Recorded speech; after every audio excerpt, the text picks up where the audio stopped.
Serial Anupama के आज के एपिसोड की शुरुआत होती है जहां पर अनुपमा घर वालों को समझा देती कि उसका तलाक लेना कितना ज़रूरी है।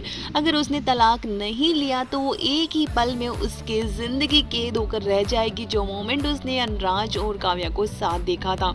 और घर वालों को साफ समझ नहीं आ रहा था। बात तो यही सोच रही होती कि उसे उम्मीद थी कि ये आरती साथ में कर रहे हैं तो कोई ना कोई उम्मीद ज़रूर है। और यहाँ पर काव्या ड्रामा शुरू कर देती और कह देती कि अगर आज तुमने कोर्ट में और कहीं भी कुछ भी गड़बड़ की तो जो तुम पाना चाहते हो वो तो तुम्हें कभी नहीं मिलेगा, लेकिन जो तुम्हें मिल रहा है ना वो भी तुम्हें कभी नहीं मिलेगा। अब तक मैंने तुम्हें बहुत प्यार किया, लेकिन अगर तुमने अब गड़बड़ की तो मेरे से ज़्यादा नफरत करने वाली भी कोई दूसरी लड़की नहीं होगी। मैंने 1000 बार मेरी सेल्फ रेस्पेक्ट को मारा है।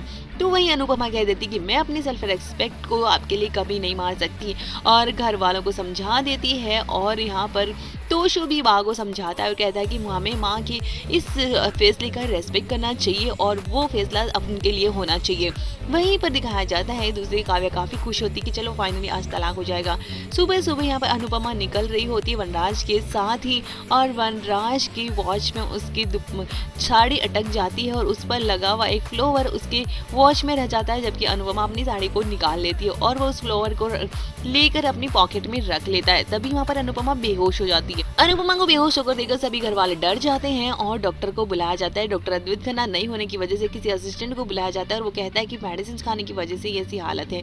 सभी घर वाले उसे समझाते हैं कि उसे कोर्ट नहीं जाना चाहिए। तो वो कहती है कि अच्छा किसी की एग्जाम होती है तब भी तो वो दवाई लेकर एग्जाम देने जाता है, आज मेरी भी एग्जाम है तो वहाँ मुझे मत रोकिए। और वनराज भी गुस्सा होता है, लेकिन अनुपमा रुकने को तैयार ही नहीं होती और कहती है कि चलिए अब आने वाले एपिसोड में वनराज से अनुपमा तलाक ले लेगी और उसे अपना मंगलसूत्र भी उतार कर दे देगी और कह देगी कि ये अब सिर्फ धागा रह गया है। और वनराज का दिल पूरी तरह से टूट जाता है। तो दूसरी तरफ अब काव्या अपनी शादी की तैयारियों में जुट जाती है। तो देखना इंटरेस्टिंग होगा कि क्या ये शादी हो पाएगी या फिर अनुपमा किसी तरह से ये शादी रोकने वाली है। क्या लगता है आपको इसके बारे में कमेंट करके जरूर बताएं। अभी आगे की अपडेट के लिए चैनल को सब्सक्राइब करना ना भूलें।